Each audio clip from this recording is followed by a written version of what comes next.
Bonjour, nous sommes le 2 juin 2018 dans une série de vidéos consacrée à un dialogue œcuménique, ça veut dire dans le respect mutuel, mais chacun gardant sa foi, entre catholiques, représentés par moi, Arnaud Dumouche, théologien, et le calvinisme, qui est une confession protestante née de Calvin, Jean Calvin, qui est un Français, qui est né à Genève, et qui est représenté par Jean Robin, qui est dans l'ordinateur ici. Oui, alors bonjour à tous, bonjour Arnaud. Petite précision, Calvin est français effectivement, mais le calvinisme aujourd'hui est surtout américain, anglo-saxon en tout cas, parce qu'il n'a pas disparu d'Europe, mais il a été largement chassé par le catholicisme justement. Et donc, je voulais qu'on parle aujourd'hui de la sola scriptura, comme on dit, parce que c'est fondamental. C'est un des 5 solae du calvinisme et du protestantisme en général. Donc nous croyons que la Bible est la parole inspirée par Dieu et qu'elle se suffit à elle-même. Et vous croyez qu'elle ne se suffit pas à elle-même, qu'elle a besoin d'une interprétation extérieure, que sont le catholicisme, les conciles et la tradition catholique. C'est bien ça ? C'est ça. À savoir que dans le calvinisme, je dirais, c'est fondé par Luther. Ça, c'est plutôt Martin Luther, le père de tout ça. Seule l'Écriture contient la totalité de la révélation et elle est infaillible, elle se suffit à elle-même. Et nous, catholiques, on répond, la lettre de l'Écriture ne vient pas d'elle-même, d'ailleurs, elle est produite par une source qui est avant elle, et la lettre coupée de cette source-là peut même tuer. La lettre tue, c'est l'esprit qui vivifie, on dira. Alors, je te laisse peut-être commencer par présenter cette foi qui est commune, je crois, à tous les protestants. Sola scriptura, seule l'Écriture. Vas-y.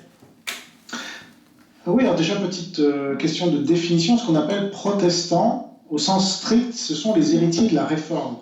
Et donc, ça n'a rien à voir, justement, et on va en parler aujourd'hui, avec ceux que souvent on inclut parmi les protestants, mais qui eux-mêmes ne se disent pas protestants, comme les mormons, les pentecôtistes, les adventistes, les témoins de Jéhovah, etc. Donc, les héritiers de la Réforme, ce sont les héritiers de Luther, de Calvin, et puis même avant eux, de Jan Hus, qui a été vraiment un des premiers protestants, si on peut dire, de Wycliffe et de Tyndale en Angleterre. Donc, par exemple, Jan Hus et Tyndale, ce sont des protestants qui ont voulu traduire en langue vernaculaire, c'est-à-dire en langue locale, la Bible. Et l'Église catholique s'y est tellement opposée qu'elle les a fait brûler. Elle les a condamnés au bûcher, donc un acte vraiment barbare. C'était quoi leur crime ? Ce qui nous paraît banal aujourd'hui, c'était d'avoir la Bible dans notre langue.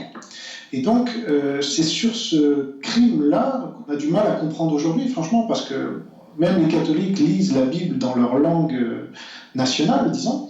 Eh bien, à l'époque, il y avait une grande méfiance du fait que le peuple puisse lire la Bible, et je crois que tu l'as expliqué dans une de nos vidéos, parce que l'Église se méfiait beaucoup des interprétations qui pouvaient naître de gens peu éduqués. Mais on se rend compte quand même que la sanction était quand même très lourde par rapport à ce que ça a apporté. C'est-à-dire que c'est avec les protestants que le christianisme a vraiment envahi le monde. C'est grâce à la traduction de la Bible, donc ce qui est central dans le christianisme, mais qui n'est pas unique donc, pour vous et puis pour d'autres, que le christianisme a pu se répandre. Alors peut-être déjà tu peux répondre là-dessus, et puis après je passerai à la phase suivante.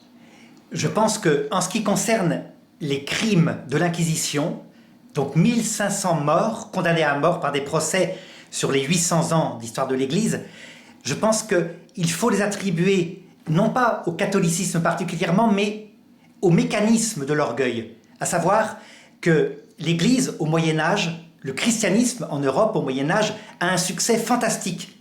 Et donc, forcément, étant donné ce qu'est l'homme en général, quand il a un succès dans n'importe quelle civilisation, eh bien, il s'enorgueillit.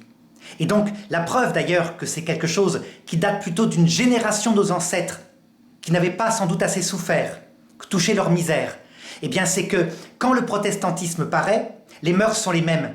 Par exemple, pour reprendre le fondateur du calvinisme, eh bien il reste à Genève 23 ans au pouvoir et il va rétablir des jugements d'inquisition par rapport à ceux qui sont dissidents par rapport à son interprétation de l'écriture, et en 23 ans, il va y avoir 2500 exécutions. Mais sans appel cette fois, parce que, effectivement, Calvin a raison. L'Église catholique qui a introduit le droit romain dans son droit, à savoir qu'il peut y avoir un appel jusqu'à Rome, en dernière instance avant d'être exécuté, eh bien, ce droit-là n'existe pas. Et donc, à la rigueur, un pasteur de terrain, de manière arbitraire, peut décider que tel hérétique, eh bien, puisqu'il pervertit le peuple et qu'il l'éloigne de quelque chose qui peut le sauver, il vaut mieux le brûler son corps pour que son âme soit sauvée dans le paradis, etc.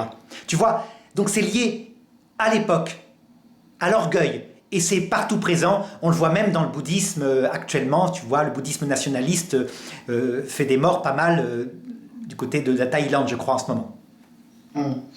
Bon, mais c'est vrai que les crimes de l'Inquisition, c'est un vaste sujet, mais là je parlais juste de la Bible, puisque c'est notre sujet, et de ceux qui ont voulu la traduire, à savoir les protestants, et de ceux qui ont voulu l'interdire, à savoir les catholiques.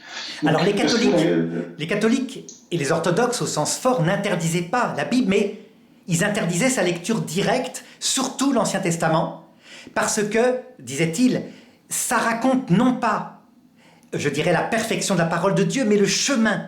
Or, dans l'Ancien Testament, on voit Dieu qui commande à Moïse, par exemple, des génocides. Et donc l'Église s'était dit, donnez dans n'importe quelle main, ces textes-là, pris, je dirais, dans un niveau horizontal, c'est le risque, alors qu'en fait c'est une histoire. C'est l'histoire de la purification d'un peuple barbare que Dieu, peu à peu, conduit à ne plus être barbare.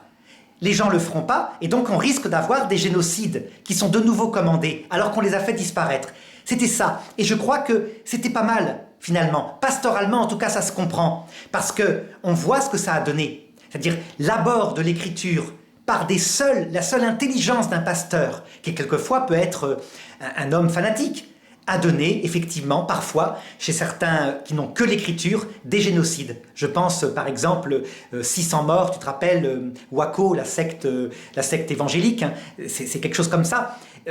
Parce que, tout simplement, le pasteur était un paranoïaque, un fou, mais avec plein de séduction, et il a fondé sa doctrine, y compris la mort de tous ses adeptes à la fin, sur une interprétation prise dans l'Ancien Testament. Nous sommes le peuple élu, nous sommes attaqués par les barbares, etc. Mieux vaut partir au ciel que, etc., etc. Enfin, tu vois. Donc c'est dangereux. La Bible, l'écriture seule peut tuer, comme dit Jésus, je le crois aussi. Alors, on ne le ferait plus actuellement, nous sommes des hommes libres et intelligents, mais il faut comprendre dans le contexte d'un Moyen-Âge où les gens sont illettrés en majorité. Oui, mais alors, justement, les catholiques français, en tout cas avec lesquels je parle, disent « Ah, on diabolise toujours le Moyen-Âge parce que c'était le catholicisme qui dominait, alors qu'en fait c'était beaucoup plus évolué qu'on le dit, etc. » Donc là, je ne sais pas. Ils ont raison. En tout cas, ce qui est sûr... En fait, je répondrai, Jean, si je peux te répondre à ça, en fait, ce qu'on attribue au Moyen-Âge, parce que le Moyen-Âge, c'est 1000 ans, hein, c'est de la chute de l'Empire romain jusqu'à la découverte de l'Amérique. On attribue au Moyen-Âge ce qui se passait au temps des Mérovingiens, donc les barbares germaniques qui venaient de conquérir, donc ils s'envoyaient des coups de francisque à la figure, ou ce qui se passe à la Renaissance.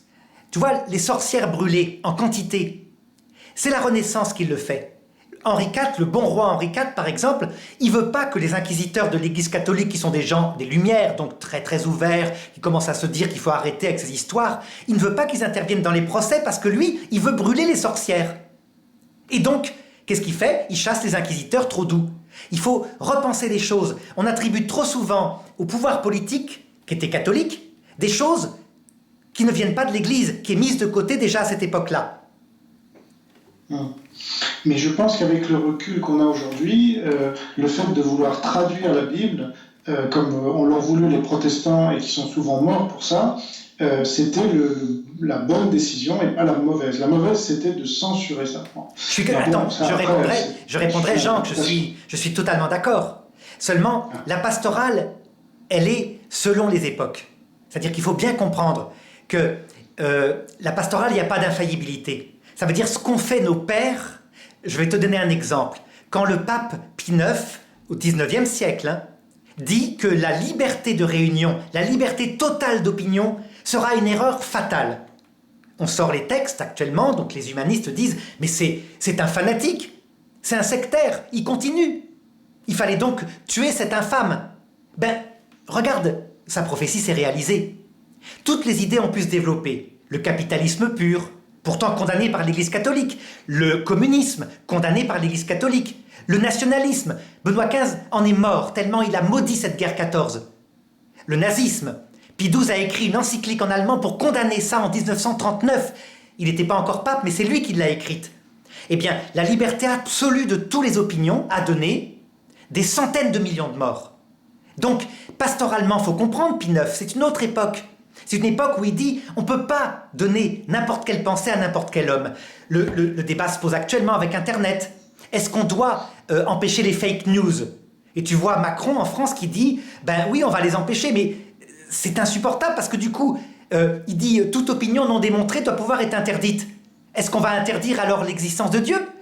Puisque certains prétendent que Dieu n'existe pas, on ne peut pas le démontrer. Tu comprends? Donc c'est très embêtant.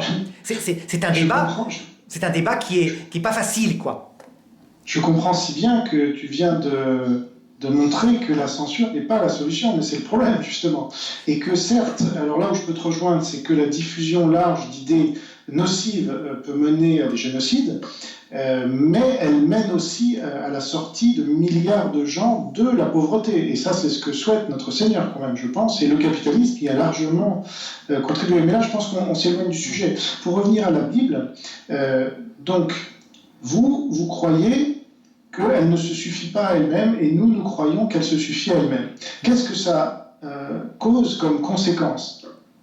Eh bien, moi, je suis chrétien, et donc je me fie à un document principal. Alors certes, je ne lis pas que ça, heureusement. Je lis l'Institution de la religion chrétienne de Calvin, je lis le Serpent arbitre de Luther, je lis d'autres livres de théologiens, calvinistes ou autres. Mais la Bible reste le document majeur, le document central, si tu veux. Et donc, il fait 2000 pages, enfin ça dépend du format, mais disons qu'il est à dimension humaine quand on veut bien s'en occuper toute sa vie. C'est-à-dire qu'en une vie, d'ailleurs à l'époque des moines catholiques, du Moyen-Âge, ils la connaissaient par cœur. Et donc ça me paraît normal que Dieu ait voulu que l'homme ait ce document à dimension humaine, si tu veux, qu'il puisse l'intégrer au plus profond de son âme, qu'il le guide, qu'il soit suffisamment riche. Alors 66 livres pour les protestants, 73 pour les catholiques, et puis après ça dépend des différentes religions. Mais en tout cas, voilà, suffisamment de livres et d'auteurs différents et de thèmes traités pour que ça enrichisse toute une vie sous tous ses aspects possibles et imaginables. Il y a même de la poésie, il y a même... Enfin bref, c'est d'une richesse incommensurable. Donc ça me paraît humain, et donc Dieu a fait quelque chose qui est adapté à nous. Alors que si on croit que la Bible ne se suffit pas à elle-même, je crains que ça n'éloigne de la Bible, puisque on va être tenté d'aller, alors selon les religions, vous, ce sera le catéchisme, les traditions, les saints, et quand on commence à ajouter toutes ces sources possibles et imaginables, on arrive à un flot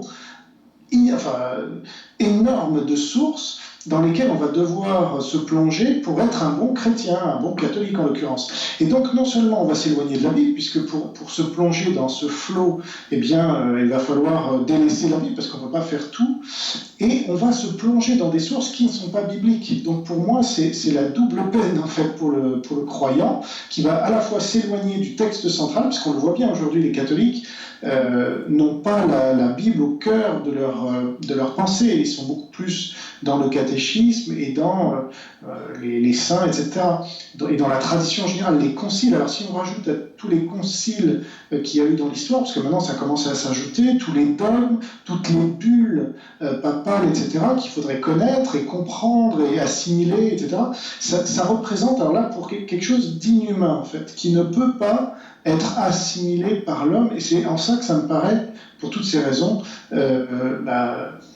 anti-chrétien. Je ne peux pas le dire autrement. Alors, d'abord, essayons de reprendre la naissance de la Bible. La Bible, dans la première génération apostolique, elle n'existe pas. Je parle de la Bible du Nouveau Testament. L'Ancien Testament existe, bien sûr. Ça, il n'y a pas de problème. Tu remarqueras que Jésus n'écrit rien, mais qu'il dit ceci comme la source, je pense la source fondamentale de ce qui va être écrit plus tard, c'est en Jean chapitre 14, verset 26, « Je vous enverrai le Paraclète, l'Esprit Saint, et mon Père l'enverra en mon nom, et lui, il vous enseignera tout et vous rappellera tout ce que je vous ai dit. » Ça veut dire quoi? Que la source première, c'est l'Esprit Saint, mais ça, on est d'accord ensemble. Hein. Là-dessus, je pense que les protestants sont d'accord.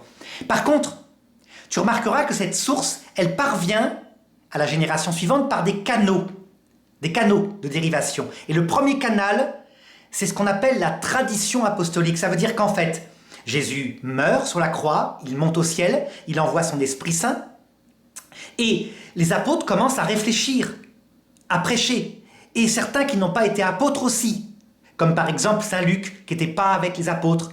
C'était un médecin, un enquêteur, une sorte d'historien, etc. Saint Marc, sans doute aussi. Et petit à petit, je dirais peut-être 15, 20 ans après, le premier évangile est écrit. C'est sans doute celui de Saint Marc. Il est mis en place, mais rien d'autre. Le plus profond des évangiles, celui de Saint Jean, va être écrit d'après la tradition, c'est-à-dire ça c'est un récit qui est une tradition humaine avec un petit t, c'est-à-dire les historiens de l'époque le disent, vers 90 après Jésus-Christ, ça veut dire à la fin de sa vie, puisque c'était un tout jeune homme. Et Saint Jean l'a écrit avec sa méditation, on le voit bien, puisqu'il commence par un grand traité de théologie, en disant le Christ était le Verbe éternel, il s'est fait homme, il est venu sur terre, nous avons vu sa gloire, nous l'avons touché, etc. Et lui, il trie des passages, tellement Jésus en a fait, il trie des passages qui ne sont pas les mêmes que dans les 3 autres évangiles, puisque les 3 autres évangiles, tu as remarqué, ils se sont tous copiés sur Saint Marc, et ils ont rajouté certaines choses. Donc ça veut dire que, à la base, comme source, il y a l'Esprit Saint, comme premier canal, tu as la tradition des apôtres avec un grand T, ça veut dire l'Esprit Saint dans leur cœur, qui infailliblement, parce que l'Esprit Saint est assez puissant pour ça, a fait qu'ils ont écrit avec leurs mots à eux. On voit bien, c'est leur style. Ils font parfois des erreurs, ils mélangent des passages, mais peu importe. Ils écrivent avec leurs mots à eux ce que l'Esprit Saint voulait, de manière à ce que le message ne soit pas corrompu. C'est vrai. Ensuite, tu vois d'autres personnes qui écrivent avec leur sensibilité, comme Saint Paul. Lui, il fait des lettres où il met en place la théologie, mais avec un grand culot. Tu as remarqué, Jésus instaure par exemple l'Eucharistie autour d'un repas où il faut manger. Puis après, on prend un bout de pain, on le consacre, etc. C'est le bordel. Il se rend compte que ça ne marche pas parce que l'Église est devenue trop nombreuse. Et il dit à un moment donné, y en a qui mangent, qui ne donnent pas à manger aux pauvres parce qu'ils veulent garder la meilleure nourriture pour eux. Puis après, on est tellement saoul qu'on prend un morceau de pain, on ne sait plus où est le pain qui a été consacré, le pain du repas d'avant. Il les met en garde, il dit, si vous mangez sans discerner là où est le corps du Christ, vous mangez votre propre condamnation. Il change la liturgie de Jésus, et il établit une liturgie avec un premier, une cérémonie pénitentielle, de la lecture des Écritures, puis à la fin l'Eucharistie. Tu vois le culot qu'ils ont, ces apôtres. Tout simplement parce que Jésus leur avait donné le pouvoir. Tout ce que vous déciderez, tout ce que vous lirez sur la terre sera layé dans les cieux, etc. Donc les apôtres meurent, et donc on voit bien que cette tradition des apôtres, là, il y avait 2 solutions. Soit elle mourait, et donc il ne restait plus que l'écriture, soit elle vivait. Eh bien, toutes les églises que les apôtres avaient fondées, toutes sans exception, jusqu'à l'Inde avec saint Thomas, en passant par l'église romaine avec Pierre et Paul, l'égyptienne, etc., toutes sans exception, on dit, on ne peut pas interpréter l'écriture sans l'aide de la tradition apostolique qui est portée par nos évêques, qui sont les successeurs des apôtres, qui peuvent se tromper.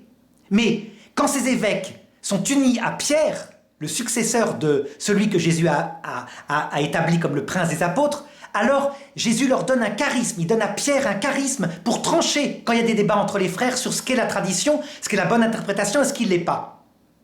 Donc, tu me diras, mais au début, comme l'Église est née en Orient et que Pierre est à Rome avec ses successeurs, Pierre est un petit peu oublié et t'as pas tort. Bon, le problème, c'est qu'il y a les textes de l'Écriture, c'est-à-dire que les apôtres, avant de partir, ils ont laissé cette chose-là, qui est presque la chose la plus claire dans l'Écriture, en disant, Jésus dit à Pierre, tu ne t'appelleras plus Simon, mais Pierre, sur cette pierre. Il lui change son nom, Donc évidemment, il y a aussi la parole, il a cru Pierre, sa foi dans le fait que Jésus est le Messie. Mais sur cette pierre, il l'appelle Pierre. Je bâtirai mon église. J'ai prié pour que ta foi ne défaille pas. Quand tu seras revenu de ta trahison, confirme tes frères dans la foi. Donc c'est bizarre. Ta foi ne défaille pas, et quand tu vas être revenu de ta trahison, donc ta foi va défaillir. Le texte est bizarre. Eh bien, l'Église, plus tard, en réfléchissant, en regardant tout ce qui s'est passé dans les 700 premières années de l'Église, se sont rendus compte que tous les évêchés du monde avaient eu leurs grands hérétiques.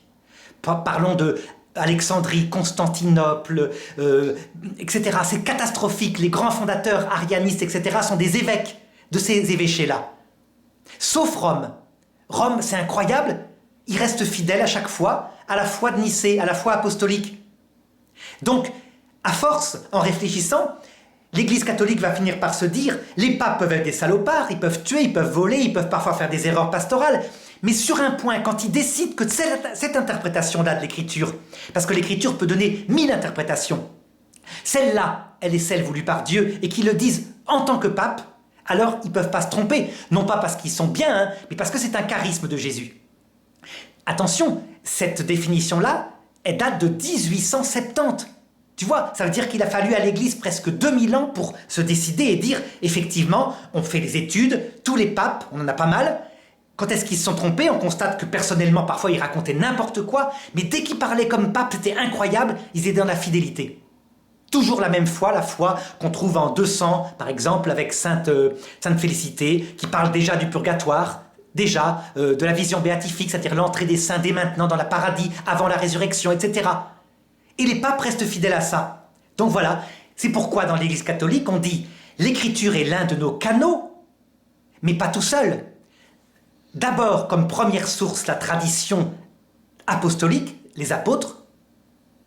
Donc, l'écriture, avec. Et troisièmement, quand on a un débat entre nous, parce qu'on ne sait pas comment l'interpréter, le pape qui donne un repère dogmatique. Mais il doit le faire comme pape, en tranchant, de manière un peu, je dirais, officielle. Et ça doit porter uniquement sur le salut. Il ne peut pas se prononcer infailliblement sur les atomes, sur les plantes. Non, uniquement sur qu'est-ce que c'est que le paradis et comment aller au paradis.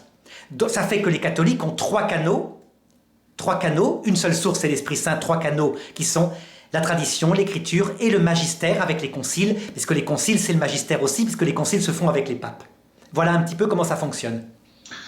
Bien. Alors, tu n'as pas répondu à mon questionnement du début, mais peut-être tu le feras dans un deuxième temps, sur le fait qu'on s'éloigne de la Bible quand on doit absorber toute cette tradition, ces conciles, etc. Non? Tu peux répondre rapidement quand même? Oui. La Bible, textuellement, elle le dit, je vais te donner le passage.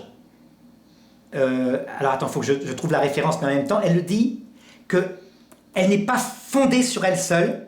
Regarde, donc c'est bien simple, hein, que l'écrit ne suffit pas, textuellement. Hein, c'est pour ça que je suis absolument étonné que ce sola scriptura soit apparu. Par exemple, en 2 Thessaloniciens chapitre 2, verset 15, Saint Paul qui dit « Dès lors, frères, tenez bon et gardez fermement les traditions que je vous ai appris, soit de vive voix, soit par écrit. » Ça veut dire qu'en fait, manifestement, il y a quelque chose. Alors, les protestants répondent, mais le mot tradition, vous l'avez mis dans votre Bible catholique, mais c'est pas le mot tradition. En fait, quand on regarde le texte grec, on s'aperçoit que le mot tradition, parfois dans la Bible, il était employé de manière négative, les traditions humaines que vous ajoutez quand Jésus condamne par exemple les Juifs qui le font, et parfois de manière positive comme là, les traditions qui viennent de l'Esprit Saint, par les apôtres. Donc tu vois, dire qu'il n'y a que l'écrit, ce texte-là montre bien dans l'écrit que non, c'est pas comme ça que ça fonctionne. Il faut l'écrit porté par l'Esprit Saint et par l'interprétation de l'Église. Donc, c'est vrai que la Bible, selon qu'on la comprend bien ou mal, peut dire une chose ou son contraire. Ça, je suis d'accord. Oui. Mais dans 2 Timothée 3,16, tu as ce verset bien connu, « Toute écriture est inspirée de Dieu et utile pour enseigner, convaincre, corriger et instruire dans la justice. » Le seul problème, Jean... accompli et propre à toute bonne œuvre. Jean, attends, je termine. Regarde là, ce problème de ce verset-là, que les protestants utilisent toujours, relis-le bien. Vas-y, parce que tu vas voir. Par cœur, tu vois. Lis le début. Toute écriture, vas-y. Est inspiré de Dieu et utile pour enseigner, convaincre, corriger, voilà, c'est instruire bon, dans la arrête-toi là. Et chez les protestants, il devient seule l'écriture est inspirée pour, etc., etc. Ça veut dire qu'en fait, plus fort que vous, toute écriture, mais bien sûr que nous, on est d'accord que toute écriture est inspirée par Dieu. On n'est pas en train de dire que c'est pas un canal de la révélation. On est en train de dire qu'il ne suffit pas, qu'il faut 3 canaux unis. Et les protestants ont tendance à dire seule l'écriture, etc. Comme si nous, on rejetait l'écriture. Pas du tout, on la rejette pas. C'est un de nos 3 canaux. Oui, je suis d'accord, vous la rejetez pas. Le problème, c'est que vous la rejetez sans la rejeter, si je peux me permettre. C'est-à-dire que alors, là, il faut élargir, parce qu'il n'y a pas que le catholicisme. C'est vrai que les catholiques accusent souvent les protestants d'avoir fait naître tout un tas de sectes, etc., qui seraient comme eux, finalement, c'est-à-dire comme nous. Et tous ceux que je cite là, comme les Mormons, les Adventistes, etc., ils ont deux choses en commun avec le catholicisme et pas avec le protestantisme. Le premier, on en a déjà parlé dans une autre vidéo, j'y renvoie, c'est la croyance dans le libre arbitre humain. Bon. Donc ça, c'est une chose quand même fondamentale, parce que ça touche les 5 points du calvinisme qu'on a vu tout à l'heure, et ça nous éloigne définitivement de tous ces mouvements-là, alors que ça vous en rapproche. Mais surtout, enfin aussi, disons, ces mouvements-là croient que la Bible ne se suffit pas à elle-même non plus. Et donc, par exemple, tu as donné ce verset-là que vous utilisez tout le temps, Pierre, sur cette pierre, je construis mon église, etc. Ça, c'est l'Église catholique qui a fait le focus sur ce verset et sur quelques autres pour dire, voilà le fondement de l'Église, et donc la Bible nous le dit très clairement. Bon. Mais quand on est adventiste, par exemple, il y a une dame qui s'appelle Ellen G. White, qui a eu des prophéties aussi, et elle, c'est le sabbat. Alors, on ne sait pas pourquoi, mais ça va être le sujet central de ces 45 livres qu'elle a écrits, qui représentent, je crois, 20 000 pages, un truc hallucinant, enfin beaucoup plus que la Bible, en tout cas. Voilà. Et donc, on en revient au même, c'est-à-dire que les adventistes, eux, doivent lire impérativement ces livres de Ellen G. White qui ont la même valeur, la même autorité que la Bible.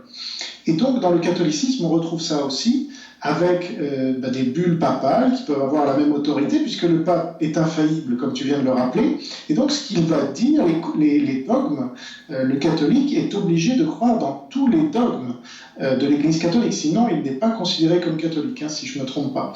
Et ça, on en arrive après, justement, à ces sectes-là. Nous, on n'a rien à voir, justement, avec ces sectes qui viennent d'un esprit catholique, selon nous. C'est-à-dire que ce sont des gens qui ne se satisfont pas de la Bible. Par exemple, les témoins de Jéhovah, ils vont la traduire complètement différemment pour faire émerger de nouveaux concepts. Les Mormons, ils vont s'appuyer sur des thèmes comme les dieux. Ils vont trouver des versets dans la Bible qui parlent de Dieu, au pluriel, et ils vont dire, voilà, nous sommes tous des dieux, etc. etc. Donc, l'hérésie, pour moi, elle est là, mais pour les calvinistes en général, elle est dans le fait de ne pas considérer la Bible comme suffisante, mais de devoir ajouter quelque chose comme si Dieu n'était pas suffisamment intelligent pour nous donner un livre qui se suffisait à lui-même, ce qui est quand même plus facile, tu seras d'accord avec moi j'espère, pour comprendre ce qu'il veut nous dire. Mais je crois que c'est impossible. Personne, pas même vous, protestants, ne pouvez vous appuyer que sur l'écriture seule. Et vous ne le faites pas. Je crois que les Mormons et les témoins de Jéhovah, en ce sens-là, sont plus honnêtes. Parce que eux, au moins, les témoins de Jéhovah, par exemple, ils disent « on a un magistère, c'est la tour de garde ». Je vais te donner un exemple. Luther, il n'est pas mieux quand il dit « la foi suffit pour être sauvé ». Et il s'appuie sur des tas de textes de l'écriture, je peux te les citer. Abraham fut sauvé par sa foi, etc. C'est par sa foi que, etc. Oui, mais le problème, c'est que tous les textes qui disaient l'inverse, il les a envoyés balader. Ah, il est passé dessus en glissant. Regarde, je vais t'en citer un qui est très fort. 1 Corinthiens chapitre 13, verset 2. « Quand j'aurai la plénitude de la foi, une foi à transporter les montagnes. » Tu vois, on dirait que saint Paul, il s'oppose carrément à Jésus. Puisque Jésus disait, si vous aviez la foi comme un grain de sénévé, vous pourriez transporter des montagnes. Ben, saint Paul, il commente en disant, si je n'ai pas la charité, je n'ai rien, je ne suis rien. Pourquoi ce verset-là, Martin Luther ne l'a pas gardé? Pourquoi les catholiques, eux, ils l'ont gardé? Pourquoi ils ont gardé aussi les autres versets? Mais en donnant une interprétation. Au Concile de Trente, le dogme dit, c'est très simple, la foi est absolument nécessaire parce que c'est la porte d'entrée. Sans elle, on ne peut pas avoir la charité. Mais c'est la charité qui sauve. Pourquoi Luther, il dit, la foi suffit, elle est nécessaire et suffisante. Pourquoi? C'est un choix. L'écriture seule ne lui suffit pas. Il a donc une tradition.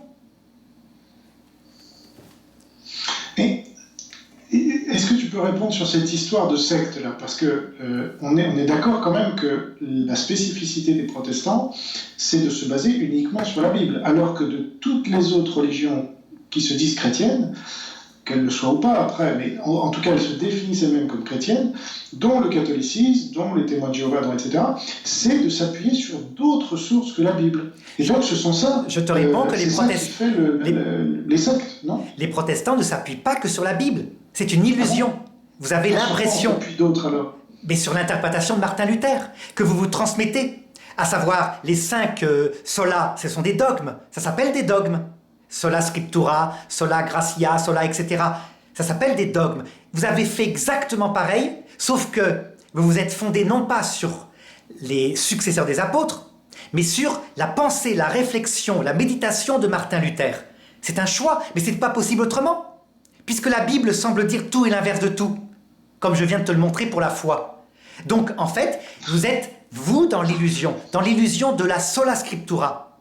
Je discute sans arrêt avec des protestants, par exemple évangéliques, qui me disent « Mais non, la foi suffit au salut, c'est dans l'écriture, on ne peut pas dire autrement. » Ils me sortent un texte, et moi je leur sors ce texte-là, ils ne l'avaient jamais vu.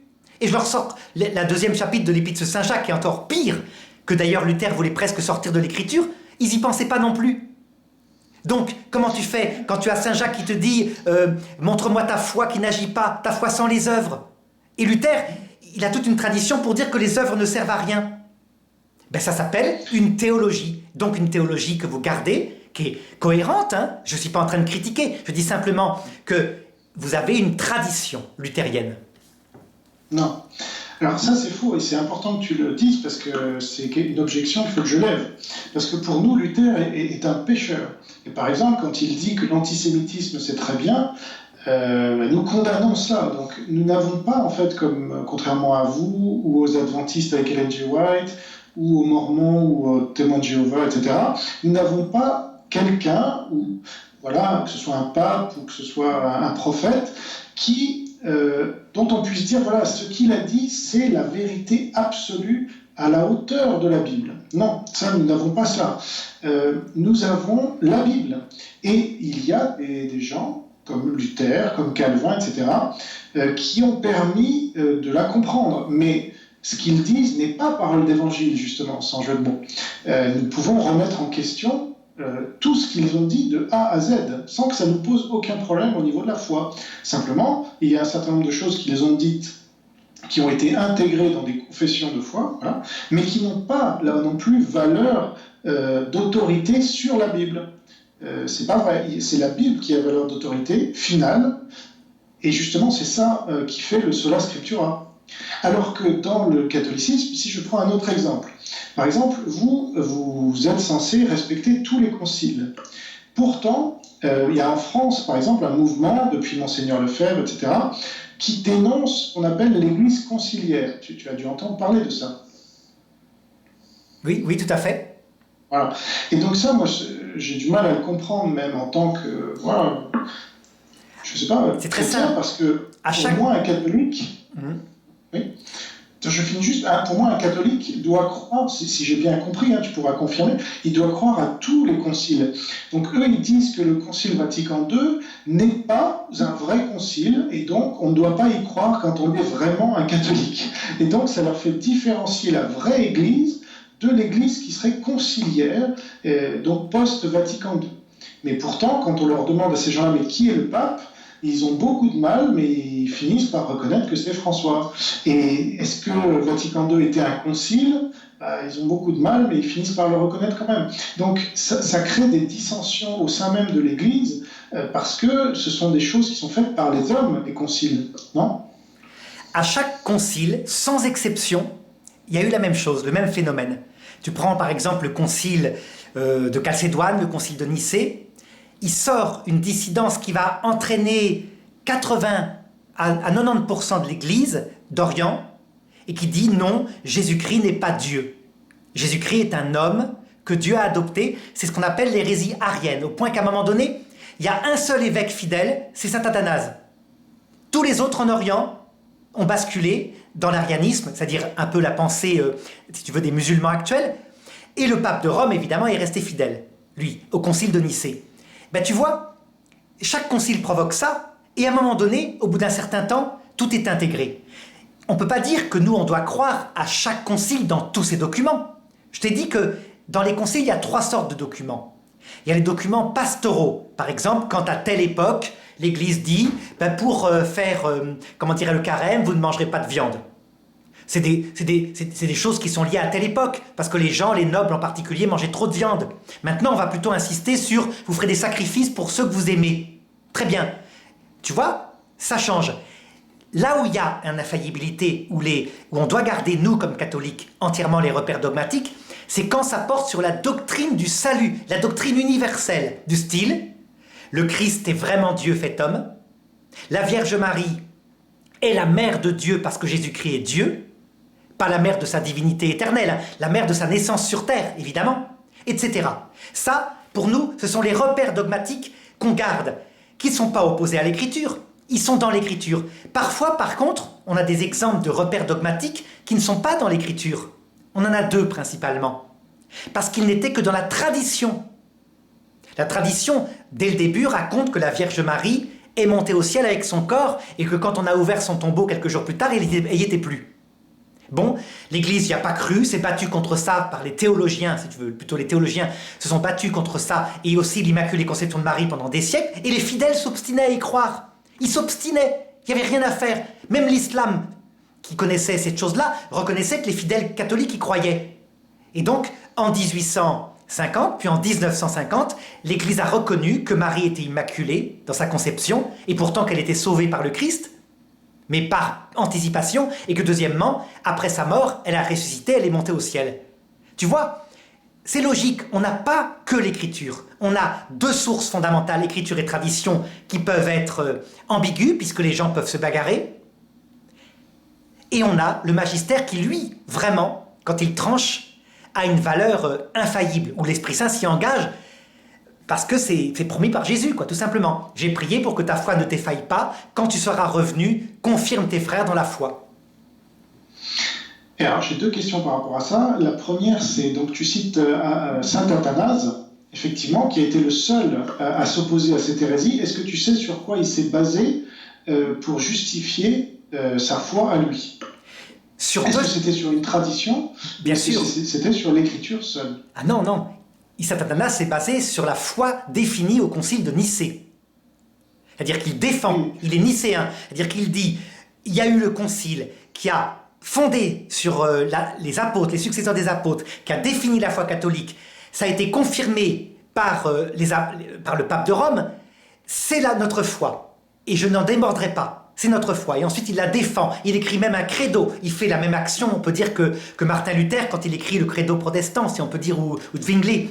C'est-à-dire qu'il établit des normes de foi. Il est chassé. Je crois qu'il va partir en exil quelque chose comme 5 ou 6 fois. Donc chassé par les évêques ariens. Mais lui, c'est l'écriture, la tradition et le magistère. Les trois sources, c'est un vrai catholique, saint Athanase. Non, alors c'est intéressant parce que tu vérifieras. Il ne s'est basé que sur l'écriture, justement. Non, puisque le concile de Nicée... et ça, je laisserai les gens vérifier. Mais ils peuvent vérifier. J'ai fait en vidéo la vie de saint Athanase avec toutes les sources. Je l'ai faite, tu la trouveras dans les vidéos, où je montre comment il établit le credo de saint Athanase qui s'appelle le quicumque. Quicumque. Pour être sauvé, tout homme doit croire à la foi catholique, qui s'établit comme ça, et ensuite il récite le credo. Cet homme-là, qui ne croit pas à la foi catholique, ne sera pas sauvé, s'il n'adore pas à la foi catholique, etc. Le quicumque, c'est l'un des documents essentiels de saint Athanase. Mais non, je ne dis pas le contraire, je dis juste qu'il s'est basé pour justifier que les positions adverses étaient hérétiques, et donc c'était le seul à défendre que Jésus était bien fils de Dieu. Il s'est basé sur l'écriture, la Bible. Ah, mais bien sûr, l'écriture est l'un de nos canaux, mais l'écriture, la tradition et le magistère. C'est-à-dire que l'écriture... Attention, je ne suis pas en train de dire que l'écriture ne compte pas. Tout est justifié par l'écriture. Mais tout est précisé, argumenté avec l'instrument de la pensée grecque, d'Aristote en particulier, par le concile de Nicée, le concile de Chalcédoine, etc., le concile d'Éphèse. Les 6 premiers conciles œcuméniques, c'est le Christ et la Trinité. D'accord. Donc, en tout cas, en commentaire de la vidéo, je chercherai la vidéo du Dr. James White, qui est un éminent calviniste américain, qui avait fait toute une vidéo justement sur le fait qu'Athanase qui est un de ses sujets d'étude, puisqu'il étudie les docteurs de la foi, je ne sais pas comment on appelle, docteur de l'Église, et il a fait toute une vidéo, même plus, tout un livre, je crois, sur le fait qu'Athanas se soit uniquement basé, c'est un des arguments des calvinistes, hein, justement face aux catholiques, avec lesquels il débat. C'est une erreur historique. Hein. Saint Athanas est le champion du concile de Nicée, c'est évident. Et donc, la deuxième question, c'est est-ce que selon toi, les catholiques aujourd'hui, enfin qui se disent catholiques et qui rejettent ce qu'ils appellent l'Église conciliaire, est-ce qu'ils sont catholiques malgré tout? Alors, regarde, tous les 2000 ans, on peut dire 2000 ans de définition dogmatique, ils les gardent. Et ils rejettent 6 ou 7 définitions dogmatiques du Concile Vatican II. Qui rejette les documents pastoraux, ça à l'Église, le pape Benoît XVI disait c'est pas grave, hein, on peut vous mettre une liturgie à vous, vous voulez une autre forme de pratique, pas de problème. Mais vous devez adhérer à la foi catholique, définie par le Concile Vatican II, à savoir, premièrement, Gaudium et Spes 22.5, Dieu, nous devons le tenir, propose son salut à tout homme, sans exception, ce qui ne veut pas dire que tout homme l'accepte. Deuxièmement, sur les autres religions, elles ne sauvent pas. Donc on ne leur demande pas de renoncer aux anciens dogmes, seul le Christ sauve, mais d'ajouter que Dieu a mis en elles des préparations, des semences de sa vérité qui doit les conduire au Christ un jour. Ils doivent adhérer à ça, etc. Il y a toute une série de dogmes comme ça. Ils les refusent. S'ils n'y adhèrent pas, voilà. S'ils n'y adhèrent pas, ils ne sont pas pleinement dans l'Église catholique, et donc l'Église catholique reconnaît que leur statut est le même que les orthodoxes, à savoir qu'ils ne peuvent pas entièrement se prétendre catholiques en communion. Mais le pape François a essayé de faire des pas vers eux, et donc maintenant, parce que quand même on a 2000 ans de choses en commun, tous les mariages, les confessions, les baptêmes sont reconnus. La seule chose qu'on leur demande, c'est de plus ordonner des évêques, et s'ils veulent rentrer dans la pleine communion à l'Église, d'adhérer aux 6 ou 7 dogmes que je t'ai indiqués avant. Et donc tu vois, je pense que chacun voit bien la différence vraiment de nature et pas de degré entre ce que tu viens d'expliquer là, c'est-à-dire c'est d'une complexité pour moi qui ne suis pas catholique, hein, même si je voulais le devenir par exemple, il faudrait que je me lance là-dedans, que je lise des milliers et des milliers de pages, que j'essaie de comprendre tout ça, etc. Non, Jean, tout est résumé dans le credo de Paul VI, le credo de Vatican II, qui fait à peu près 4 pages. 4 pages. Tout est résumé, y compris le purgatoire. Il manque juste une référence à l'enfer, il n'y a pas pensé, mais c'est dans les autres credos, donc c'est pas le problème, si tu veux. Mais tout est résumé. Tu vois, finalement, les dogmes se recoupent complètement. Et si je reprends ceux que je t'ai donné comme exemple, l'histoire des semences de la vérité dans les autres religions, c'est tout simplement dans l'Écriture. Quand Jésus fait venir des astrologues le jour de son mariage, de sa naissance, en faisant apparaître une étoile, ça montre bien que l'astrologie préparait aussi à la venue du Christ. Et le judaïsme aussi, ne sauvait pas, mais préparait, puisqu'il y avait des juifs qui étaient là aussi. Tu vois? Donc c'est tout simplement ça. Donc, à part quelques dogmes qui sont dans l'Écriture, dans la tradition seule, tout est justifiable par l'Écriture, dans ce que nous avons défini par notre magistère. Et moi, ce que je vois, c'est que, justement, quand on prend l'Écriture seule, sola scriptura, on sait que celui qui croira en Jésus et sera baptisé sera sauvé. Et celui qui n'y croira pas sera damné. Et c'est tout. Et ça suffit, tu vois. Il n'y a pas besoin non, ça ne suffit pas, Jean. Autre chose, ça ne suffit pas, Jean. Je sais pas. Jean, ça ne suffit pas. C'est le problème. C'est le problème du calvinisme. Ça veut dire qu'en fait, vous prétendez être fondé sur l'Écriture seule, et je te redonne ce texte-là, 1 Corinthiens 13:3. Quand j'aurai la plénitude de la foi, donc des gens qui ont pleinement reçu le baptême et la foi, ils ont cru. Si je n'ai pas la charité, je ne suis rien. Pourquoi ce texte-là, tu ne le cites pas? Il faut tous les garder, sans exception. Et donc là, ça te nuance. Justement, là, on arrive à l'autre opposition entre nous. C'est que pour toi, il y a tout et son contraire dans la Bible. Mais donc, non. Il ne faut pas me dire à moi que je refuse quoi que ce soit. Nous, on prend tout, justement. On ne dit pas il y a tout et son contraire dans la Bible et on a besoin d'une aide extérieure pour la comprendre. On dit on ne peut pas effacer le moindre verset de la Bible. Donc le verset que tu m'as cité, je ne l'ai pas travaillé, je ne le connaissais pas, mais si je le travaille, je mettrai en commentaire de cette vidéo, je vais voir ce que les calvinistes en ont dit, parce qu'il n'y a aucun verset qui a échappé aux calvinistes depuis 500 ans, tu penses bien. Et donc je mettrai l'interprétation de ce verset par les calvinistes, et que tes lecteurs pourront lire. Donc il n'y a aucun verset qui nous échappe, encore une fois. Mais je suis convaincu qu'il n'y a aucun verset qui t'échappe. Et qu'on peut même faire une interprétation de la Bible, comme les musulmans, en disant, voyez, Jésus-Christ n'est qu'un homme. Parce qu'il suffit de décider que les textes où Jésus se dit Dieu sont métaphoriques, c'est une façon de parler, une image, et à ce moment-là, ça passe. C'est le problème de l'écriture seule. L'écriture seule, on peut tout lui faire dire. Ça, c'est intéressant parce qu'effectivement, nous reconnaissons les conciles jusqu'à celui de Chalcédoine, il me semble. C'est après qu'on commence à plus les reconnaître parce que, justement, les catholiques ont commencé à dire il faut un pape à Rome, il faut donc à s'éloigner de ce qu'on avait en commun. Non, mais c'est la rupture. On les reconnaît tous, protestants et catholiques, tu es d'accord? La rupture, c'est le 7e concile œcuménique avec les images. Et là, c'est typique. Je peux prendre l'exemple si tu veux. Donc, tu as effectivement, dans les commandements de Moïse, tu ne représenteras rien de vivant, etc. Tu n'auras pas d'idole devant Dieu parce que Dieu est un Dieu jaloux, etc. Bon, texte de l'Ancien Testament. Les catholiques disent, il y a un léger changement quelque part quand ce Dieu qui a donné les 10 commandements se fait homme, donc donne une image corporelle dans son humanité de la divinité, au point qu'à un moment donné, Nathanaël, qui n'y comprend rien, lui dit « Mais montre-nous le Père, ça nous suffit !» Et il lui répond, mais comme s'il n'avait rien compris, « Qui m'a vu, a vu le Père. Est-ce que tu ne comprends pas ça ?» Et donc, évidemment, l'image maintenant, on peut les représenter, puisque Jésus s'est fait homme, et que l'image de Dieu a même été rétablie chez les saints. Comme c'était au début dans le livre de la Genèse, il fit l'homme et la femme à son image. Donc on peut représenter aussi les saints, qui sont des images de cette immensité infinie qu'est l'essence divine. Alors nous, Concile de Chalcédoine, on définit que les images sont autorisées. Et tout d'un coup, qu'est-ce qui se passe? Vous refusez ça au nom d'une loi de Moïse.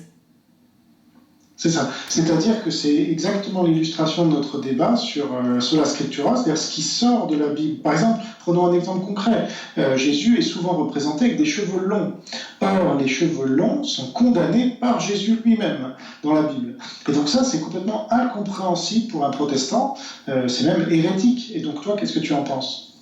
C'est très simple. Quand Saint Paul, c'est pas Jésus, c'est Saint Paul. Quand Saint Paul dit est-ce que c'est une honte? Saint Paul, oui, pardon. Saint Paul. Quand Saint Paul dit c'est une honte pour un homme de porter les cheveux longs. D'ailleurs, regardez, la nature elle-même le montre comme ça. La chevelure est la nature elle-même le montre, etc. De toute façon, si vous voulez polémiquer, telle n'est pas la coutume dans nos églises. C'est clair. L'Église catholique a dit c'est la coutume pastorale de l'endroit où était Saint Paul dans un monde grec et romain où les gens étaient tondus et ne portaient pas la barbe. C'est tout. Et donc elle n'a jamais fait ce truc-là, y compris pour le voile porté par les femmes, où Saint Paul a la même férocité, quelque chose d'important. Alors que les musulmans qui ont un texte beaucoup plus léger sur le voile, ils en font presque, je dirais, le fondement de leur pratique extérieure. Nous non, on dit, dans l'évangile c'est très net, Jésus dit, ce qui compte, c'est la vertu de votre cœur. Vous pouvez même manger de tout, du cochon, pourtant c'est interdit dans la Bible, mais vous pouvez en manger. Et les apôtres qui ne le comprennent pas, Jésus va jusqu'à leur faire apparaître une nappe qui descend du ciel avec des cochons dedans pour qu'ils en mangent. On ne comprenait pas. Ce que Jésus explique, c'est que c'est se comporter comme un cochon qui est interdit maintenant. Le sens spirituel de l'écriture. Mais je pense que ce mouvement de l'iconoclastie, donc protestant, est tout à fait fondé, puisqu'on voit aujourd'hui, c'est d'ailleurs dans la Bible, que Satan est le prince de l'air, et c'est par l'air que se transmettent les communications de la télévision, etc., qui sont vraiment les outils de Satan pour transmettre tous ces péchés et corrompre la jeunesse, notamment, et puis les moins jeunes. Et tout part de l'image au départ, donc cette volonté d'en rester à l'écrit, je pense que c'est une volonté qui est saine, et j'invite d'ailleurs les gens à lire des livres plutôt qu'à regarder la télé, pas toi? Mais non, la télé c'est comme le monde. Si tu choisis ton émission, c'est comme Internet. Si tu vas sur les sites pornographiques, tu vas perdre ton âme. Ou dans les sites violents. Mais si tu regardes des choses saines, peut-être cette vidéo qu'on est en train de faire, elle montre la contradiction avec ce que tu viens de dire. Pourquoi on l'a fait? C'est que les calvinistes deviennent des meilleurs calvinistes, c'est ton but. Et moi, que les catholiques comprennent davantage leur foi, c'est mon but. Et donc, on voit bien que c'est un instrument comme un couteau. Un couteau peut servir à tuer, et puis peut servir à enlever une tumeur d'un cancer. Ouais, sauf que moi, mon but, c'est que les catholiques deviennent protestants. C'est encore autre chose. Je m'en doute. Toi, ton but, c'est pas que les protestants deviennent catholiques? Mais je dirais, la vérité, la tienne que tu donnes et la mienne que je donne sont suffisants. La grâce de Dieu fera le reste. Je n'ai rien à chercher. Je pense que les gens se confrontent à deux logiques, deux cohérences théologiques, à eux de regarder laquelle est la plus cohérente. Mais ce que Dieu te demande, c'est de convertir quand même. Je n'ai pas à convertir, ça c'est l'Esprit Saint. Moi je donne, si tu veux, la cohérence en montrant que c'est impossible de servir de l'Écriture seule, qu'il faut forcément une tradition théologique, parce que l'Écriture dit tout et l'inverse de tout en prenant des versets, en les sortant de leur contexte, et que même, je dirais, quand on garde tout le contexte, on peut très bien décider que tous les versets un tel sont métaphoriques, donc on peut l'interpréter de mille façons. Les écrits tout seuls tuent, il n'y a rien à faire. Bon, je crois qu'on a fait le tour du sujet en rajoutant peut-être ce complément que, en effet, c'est l'étude des langues d'origine qui nous permet l'interprétation et de ne pas partir dans des délires, en effet. Voilà, quand tu dis tradition alors que c'est pas tradition, etc. Ça, c'est l'exégèse, parce que la grammaire existe, le sens des mots existe en fonction du contexte, etc. Et ça doit nous restreindre justement dans le sens qu'a voulu donner Dieu à travers ceux qui ont écrit la Bible et qui sont prédestinés à l'avoir fait. Voilà. Moi, je ne crois pas que la grammaire, tous les efforts d'exégèse sont formidables, ça permet de comprendre le langage humain des auteurs archéologiquement, si tu veux, donc des auteurs parfois qui ont écrit avec un langage égyptien dans l'Ancien Testament. Mais ça ne suffit pas non plus. Je vais te donner un exemple qui est typique de quelque chose qui est l'obsession de presque tous les protestants, et je ne comprends pas. Voilà, tu prends l'Ancien Testament, tu sais qu'il y a deux Anciens Testaments. Il y a l'Ancien Testament avant l'exil à Babylone, où là tu regardes tous les textes, et sur le sort des morts, donc qui n'ont plus leur corps, c'est un sort où il n'y a plus de souvenirs, t'es comme une ombre, t'es malheureux, t'es dans le Sheol. Le Sheol, c'est le territoire des ombres, c'est le tombeau. Donc tu traînes, une sorte de fantôme. On a un vague texte avec du spiritisme fait par le roi Saül, où tu as le fantôme de Samuel qui apparaît, il est triste et gris. Voilà, premier Ancien Testament. Ensuite, je t'ai dit, pour nous, l'Ancien Testament, c'est une histoire sainte, c'est-à-dire c'est l'histoire où Dieu se révèle peu à peu. Arrive l'exil à Babylone, les Juifs sont traumatisés, puisque cet exil est arrivé au moment où ils étaient un peuple saint. Ils se comportaient bien, ils avaient fait disparaître toutes les idoles. C'est le règne du roi Josias. Ils comprennent pas, ils sont traumatisés, et là ils se mettent à réfléchir à leur écriture, à l'interpréter selon son sens spirituel, et sortent tous les textes, et surtout quand va arriver l'invasion par les Grecs, tous les textes qui parlent en grec de la survie de l'âme après la mort, de sa vie, de la possibilité d'aller en enfer, au purgatoire. Les indulgences sont données par le texte grec de l'Ancien Testament, tout. Arrive le Nouveau Testament, c'est écrit en grec, c'est pas écrit en hébreu. Toutes les traditions des pharisiens viennent des frères Maccabées. Toute la théologie des pharisiens, Jésus l'assume, sans exception, au point qu'il y a des sadducéens qui gardent que le premier Ancien Testament, il les met en tort, en disant « Vous dites que les morts ne sont pas vivants, mais de qui Dieu est-il le Dieu? D'Abraham, d'Isaac et de Jacob, à votre avis, ils sont morts ou ils sont vivants ?» Donc, la foi catholique, la foi apostolique, sans arrêt, dès le début de l'Église, a dit « Les morts séparés de leur corps sont vivants, ils peuvent même agir sur nous, et Jésus le prouve en faisant apparaître Moïse et Élie dans sa transfiguration. Donc, il y a une communion des saints, ils travaillent avec lui, c'est l'armée de Dieu. Il y a un purgatoire, sainte, je te l'ai dit, sainte Félicité le voit son frère au purgatoire. Elle prie pour lui, elle va être martyrisée par les Romains en 203 après Jésus-Christ. Elle prie pour qu'il sorte du purgatoire, il en sort, et après elle est tuée par les Romains. Donc c'est dedans, tout est dedans puisque c'est dans l'Ancien Testament. Et vous ne gardez que le premier Ancien Testament, à savoir les morts ils dorment, ils ne comprennent rien, etc. Je ne comprends pas. Jésus dit l'inverse. Qu'est-ce qui se passe? Qu'est-ce qui fait que vous avez tous cette interprétation-là?